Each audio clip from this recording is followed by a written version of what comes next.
The horror, now in possession of Shona's body, is about to emerge from the prison that has held it captive for generations, intent on spreading its reign of fear and terror that feeds it, from which it gains sustenance, across the world once more.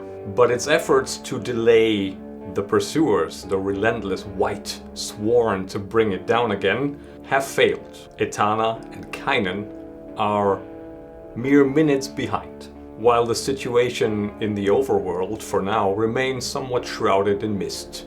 So let's peer into the mist and figure out what we're gonna see.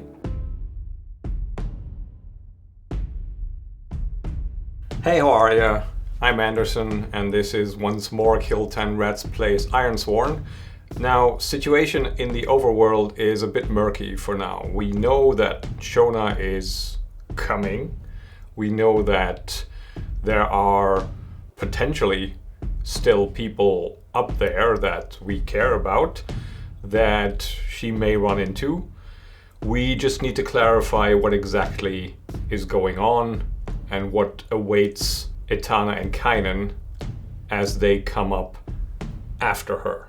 Because we have a bit of a bulldozer pushing in front and ahead of us. There are a few factors we need to determine and figure out how likely they are. For instance, what did the old man do?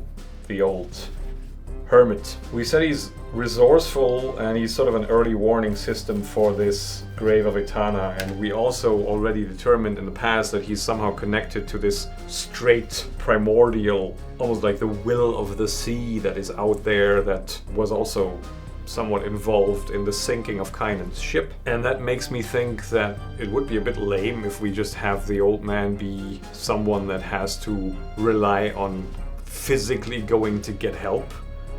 My impression is that help was already called before Shona's punch even landed to knock him out, because he's connected to this primordial essence, to this primordial creature, this straight protector who is also connected to the marrow, the Atanya, these firstborn.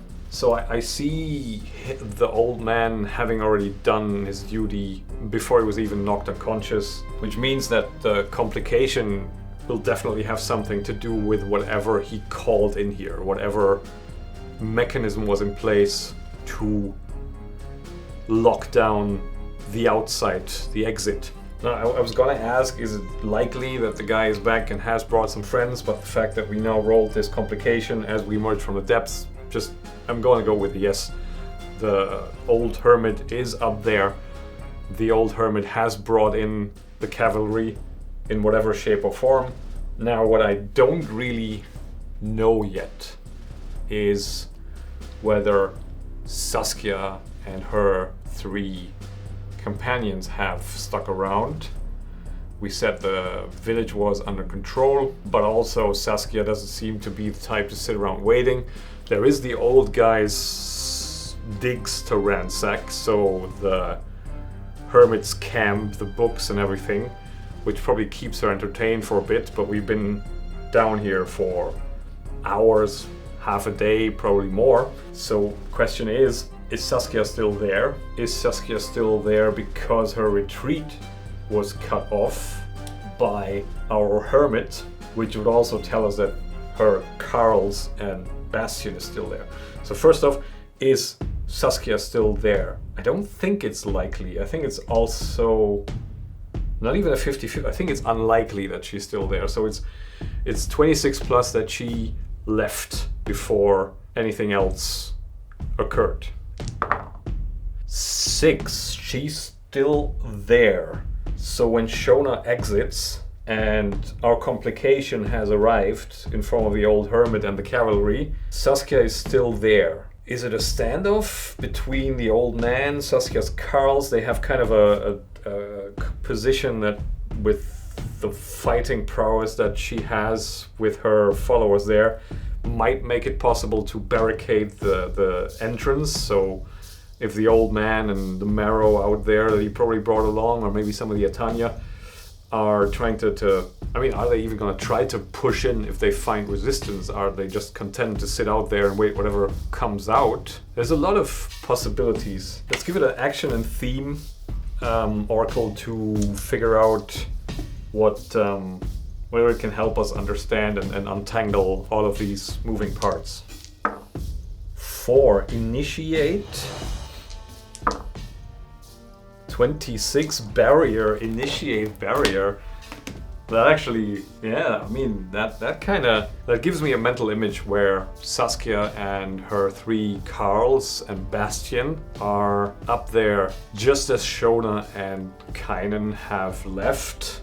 So we rewind several hours, more than half a day. And as Saskia amuses herself rummaging through the hermit's writings and probably entertains her troops there by, you know, making fun of some of the letters and books that she finds there. They catch wind of incoming forces. Perhaps they see well, who's coming? Is it the Marrow? Is it something else? Is it the Marrow? We have already established the Marrow very connected to this, so it's likely that it's the Marrow. 07, it is not the Marrow. We've got another card in play, which is the Atanya. Let me just quickly familiarize myself. I think there's some kind of large humanoid, almost like a sea giant kind of people. Their height and stout forms give them an imposing physical presence, but they are generally good-natured. Yeah, okay. And they are enemies of the Marrow, but I think through the primordial and through the risk and danger of this place, they will reluctantly cooperate, which is also probably why the Marrow aren't there. Because if the Atanya are coming and the Marrow are coming, it's going to be a bit awkward. We have the Marrow taking care of the inside and haven't been taken care of now by Shona / the Horror. And we have the Atanya on the outside, and I almost envision this as some kind of where the Atanya in their like iridescent greenish skin with their seashell beards adornment and just this seafaring people of a fairly primitive look with their furs and their leathers and just more of a barbaric overall theme if we go by cliches, by stereotypes. Their spears and yeah, I can see like a raiding party of like 3-4 ships just beaching themselves. Maybe they also announce their presence by just blowing into a horn, and that is what gives Saskia and her Carls enough time to catch on to the fact that something's coming. And they take the hermit's bookshelves, his bed, chair, little stool, everything they can get their hands on. Everyone takes something, rushing to the entrance, piling it up there, and just with their spears and ranged weapons, just holding off these Atanya, whose size in this narrow cave entrance isn't exactly an advantage. They just, not a lot of them at once can make it to the barricade, so immediately they, just aware of the mission statement, they just relent. So we have a standoff there where Saskia and Bastion and her party are now locked into the sea cave. A gaggle of Atanya out there with the hermit as the leader, and that's the situation that Shona then walks into. Except of course it isn't really Shona. So how does that play out? What do Kynan and Etana now run into as they emerge a few minutes after Shona emerges? I think we've just about everything put up in place to answer that question. We don't need to roll a lot more. We can just extrapolate what happens from the situation we've just created. We will release the Shona now in a flashback sort of scene that Etana and Kynan will only see the tail end of, or the consequences of, but that they will not directly be involved in. We've set them up, let's knock them down. Shona the Horror is still somewhat unused to its new host, which might be a saving grace for those that know her well. Her movements are jerky, not imprecise, just awkward and definitely lacking that confident fluidity, strength that made Shona stand out as an exceptional warrior among her peers. But of course that's deceptive, because we know the horror has strength beyond the strength that a human body is capable of, and so now does Shona. And as that possessed form staggers into the cave, the first thing that it sees from its perspective is very likely Bastian, who is sitting off to the side near the exit, but not at the barricade, where the old man's possessions used to be, that are now piled up at the entrance, with 3 Carls guarding the barricade, the makeshift barricade, and Saskia behind them, keeping an eye on things. The way I imagine the horror working is that it will have insight into its host's memories and understand who these people are. The horror operates, to my mind at least, on a level that is both instinctive and cognizant. It is an unearthly intelligence that doesn't function quite the way a human mind functions. But this horror, living off of fear of its surroundings, will know how to manipulate. It's not a mindless beast, it's more like Pennywise from It. So it knows that this entity off to its right that it shuffles towards is Bastian. And it dismisses him because right now it's still in escape mode. Unless Bastian moves into its path, it will ignore him. What does Bastian do seeing Shona emerge? Especially seeing Shona emerge on her own, though. While he, currently in his position, seated, somewhat bored maybe even, resigned, rises to his feet and casts an apprehensive glance at Shona and sort of behind her to see whether Kynan will also come out there momentarily. And that commotion in the standoff tense scenario is enough to make Saskia in turn and wonder what is going on behind her. So she shoots a glance back, sees Shona, and moves towards her, where the Shona entity at this point is probably not too happy with this. She understands both Saskia in her role as an obstacle, a potential obstacle for its spreading of fear, and also on a more instinctive level, it's just in a line drawn between its current position and wanting to emerge. It's something standing in its way, having positioned herself between the horror and the exit. So we still remember survival and escape mode dictate right now, and the propagation, the procreation mode comes after. So Saskia and Bastian come towards the horror as the horror moves towards them, and there is like almost like a 3-point meeting at the same time happening somewhere a few paces off from the mouth of the cave, that makeshift barricade. And this is, I think, where we are able to save Saskia from an ignoble off-screen death through her ability to read people, which is something that she's very much able to do in her experience, in her position, just with the instincts she has and the familiarity that she has with Shona. She will, as soon as the horror draws near enough to get a closer look on the facial expression, the little inconsistencies in the movement, the overall change in how the Shona body now presents itself, she will realize that this is not her friend.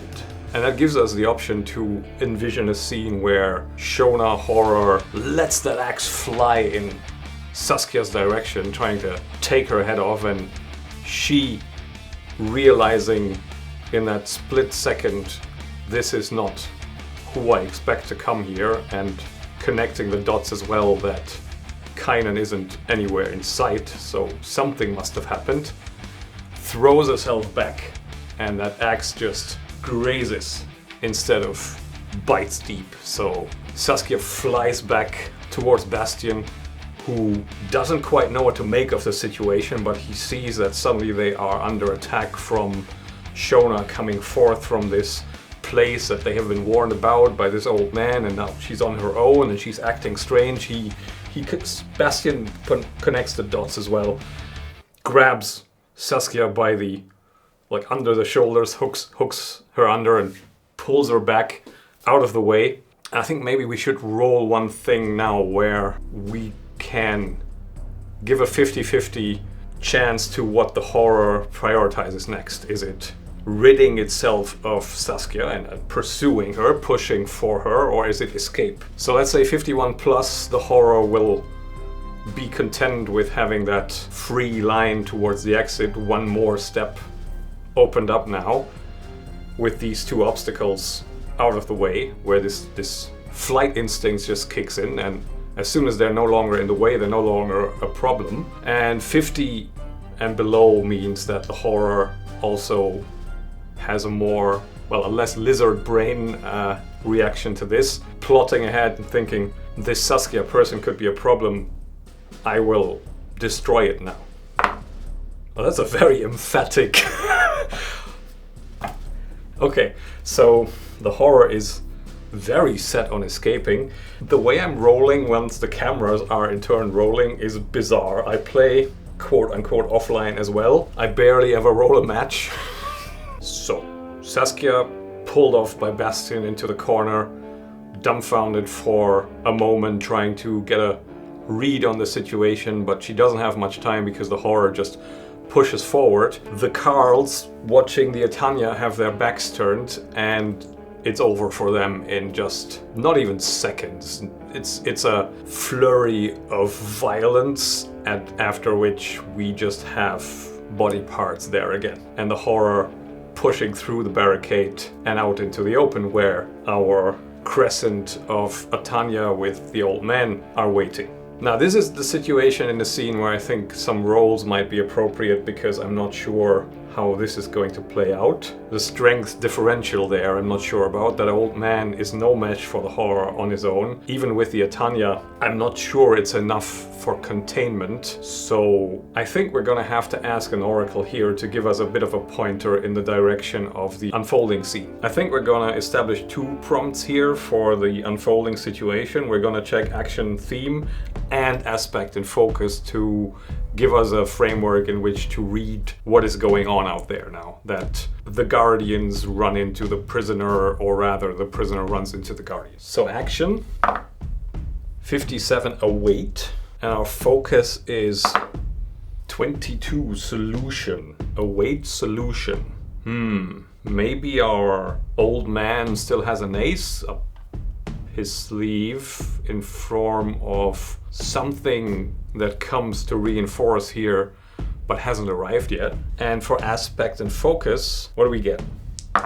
53 destroyed. Threshold 03 destroyed threshold. I would read this as the threshold being our barrier, our second barrier in the form of the Atanya and the old man, who, awaiting reinforcements, now confronted with the horror, sees that they're not quite ready to deal with this, and just orders a standoff, a stand down rather, a retreat, where the old man is not ready to engage yet and doesn't want to throw the Atanya into a scenario that they will not be able to contain, and so lets the horror through the threshold. So as Shona's form emerges from the barrier, from that mouth of the cave, it locks eyes with the old man out there, standing with his staff, dejectedly looking at what comes out, what he'd feared would manifest. And with the horror starting that unearthly whispering again, it's almost like the shadows draw closer. The darkness gets thicker around the waiting Atanya, who have probably lit a few fires. I assume it's night out. Yeah, it's night out. Given the passage of time, it is before midnight, but definitely full dark. And as soon as Shona's lips start moving, it's like the flames just lose a little bit of luster, and the shadows dancing across these iridescent greenish Atanya features throw them in much starker shape. Everything looks a little bit more threatening, and our old hermit just takes a few steps back, lowers the staff, shakes his head, and the Atanya open up a corridor in the direction of which the horror also wants to go, which is the direction of Stone Ridge village. So our hermit has weighed the decision in his mind that containment right now isn't an option. He needs to buy time. Stone Ridge is a predictable port of call where the horror will keep itself occupied for a while, but he has also effectively now set the village up for a sacrifice. And there Shona goes. And that is what Etana and Kynan now walk into. Saskia and Bastion rattled but not badly hurt. Bastion taking care of that deep but not lethal cut, that unfortunate smile on Saskia's throat, the broken barricade, the dismembered Carls, and, well, further beyond, the darkness holding the Atanya and the old man that are probably now about to enter because they see the broken barricade, they will want to check out what is going on. I'm just curious, what's our old man actually waiting for? Like, who are the reinforcements that he's awaiting, that haven't come yet, that are the solution to this? Because it can't be Etana. He can't assume that Etana is still functioning. It's not unlikely, but it's not a very safe bet where he's now going, well, Shona's coming out, let's wait for the next one. I think it has to be something that the Primordial, in conjunction with the old man, has arranged, some kind of ace up their sleeve, like I said, will even the odds, will level the playing field. Looking at our Denizen Matrix, I think I'm just gonna roll on the Denizen Matrix to see what we're still waiting for, because there is a lot on there that would make sense. So let's figure it out. 97, that's a really high roll. What is that on the Matrix? It's the Primordial. Oh, Ironsworn. Why are you so good? I mean, there were a few eerily fitting oracles in the preceding sessions so far, but this is just crazy. Like, there is 2 out of 100 results in here the Primordial can be summoned by. And we got the Primordial to lend a hand. Wow. I actually find that a bit concerning in terms of what fate the village has in store for it, because I don't think the Primordial is too worried about collateral damage. So, unless our old man has some sort of tempering influence on it, which maybe, we could be looking at a wild intervention here. But that's in the future. Right now we have Kynan and Etana, or rather Etana first, Kynan following his resolve now steeled, his mind made up even without Siora's prompting that this merits his involvement. This is a situation he will not run away from. Character growth moment here. And Bastion and Saskia, upon seeing them darting up, moving towards the Bastion arriving first, Saskia a few steps behind, Bastion very likely confused, concerned, rattled, seeing this unfamiliar masked figure coming out in front of Kynan. Kynan looking all kinds of beat up. But the first thing that comes to Bastion's mind is almost an accusation of sorts, as he blurts out, "What did you do?" And Kynan, regarding him for a moment, answering, "Not enough." And then, almost as a form of an explanation, turning his eyes on Saskia, Kynan that is, and continues, "Your friend there has more courage than sense." I think on the surface that's what that looked like, even though we know that Shona's action was actually more of an overcompensation of fear, which I guess you can call courage, because without fear you're not really prompted to use your courage. Anyway, painting them a picture in a few words and then elaborating, we assume there's a short back and forth that establishes what happened down there, the key points. Kynan, not being a man of many words, just gets to the point, as Etana doesn't even stop, because her mission statement is follow that horror. But to give us a bit of time in this scene as well, I think it is also sensible to anticipate that Etana, being the good hunter, being a good tracker, takes stock of the traces the horror leaves behind. So we see Etana crouching down, laying her hands on the corpses of the fallen Carls, touching the footstep of the horror through the blood. And that's when our old man storms in, his staff clacking on the stone floor, two hulking Atanya, impassive faces, stern, coming up behind him. But of course the sight of Etana there changes his demeanor immediately, because they know each other. He recognizes that mask, that shape. There's almost a relief bleeding into his features, because he's found another ace up the other sleeve now. He's got the white there, and he knows they're formidable combatants that can help here, and that single-minded devotion, those supernatural connections as well, that will make it possible to use Etana as a tracker for the horror. And confronted with the old hermit, Etana rises, nods at him, and says his name. We learn what he's called now, finally. Let's go with Ironsmith. I haven't used the naming tables in here for a while. So, my old man, what are you called? Let's pick a random one, 71 Trim. Okay, his name is Trim. And he's an enchanter. No, that's Tim, I'm sorry.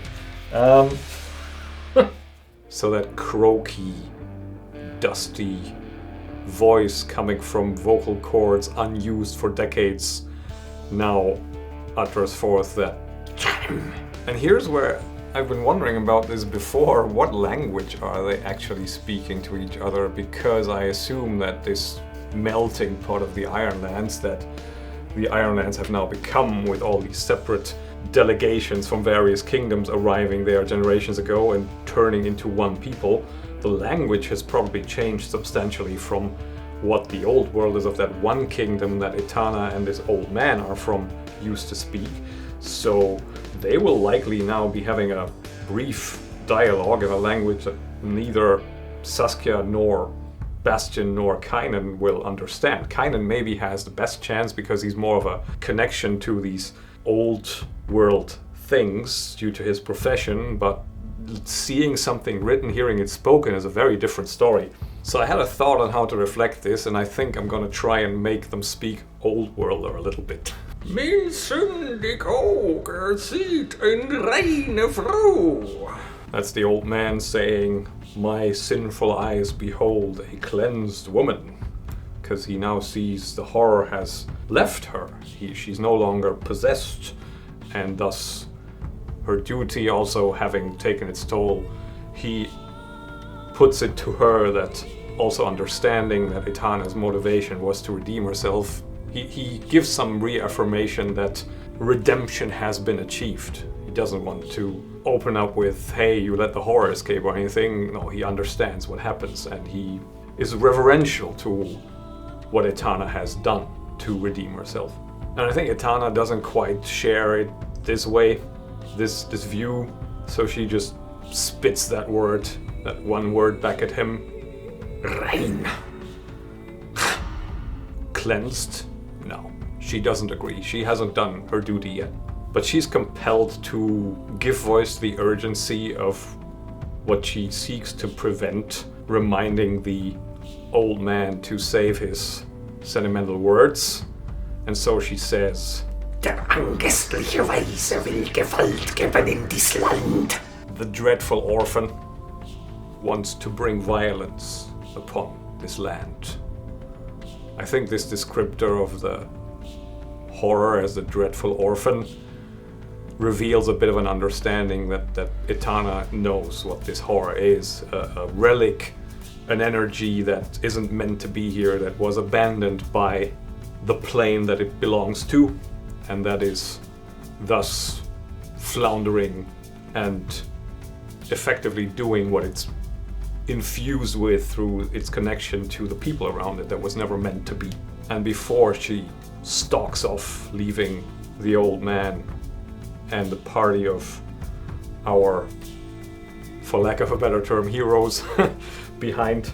She restates her vow. Van dem Grabe will ich bringen seine grimmen Tod. From the grave I will bring its death. Its grim death, even.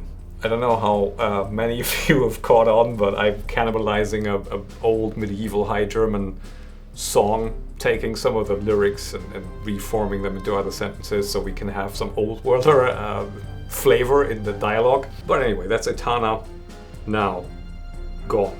And Trim moves towards Saskia, Bastion, Kynan, now more mellowed, less accusatory, and also perhaps seeing them as potential allies to help with the recapture or bringing down of the horror. And we're still waiting for the primordial to make its presence felt, so I think Trim doesn't want to immediately push, also sees how terrible, in what bad shape the overall assembled people there are.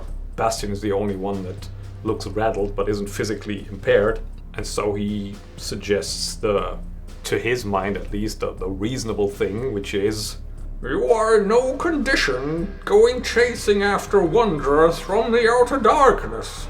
Stay a while and rest.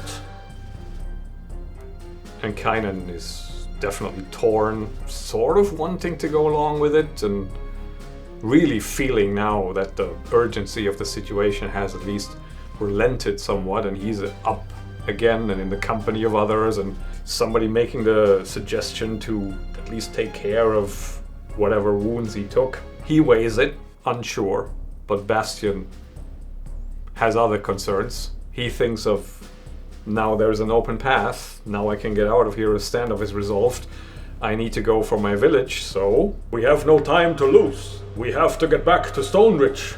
And here's where our old Trim may reveal that he's been disconnected from human company for a bit too long, because his response doesn't necessarily placate Bastion. They're all dead or lost in that town now anyway. I think we're having a moment here with Bastion gapes at him, but sputters, doesn't really even respond, and just runs off towards Stoneridge. And I think with Saskia's nature already having been firmly established, she will see him run off, having now taken in the situation, laughs, utters a war cry, and runs after him. And we've got Kynan standing there like, and he just follows. And that's what we're gonna pick up next time. We're gonna find out what happens to Stoneridge and what this primordial is up to. So thanks very much for watching. I'll catch you then, and bye for now.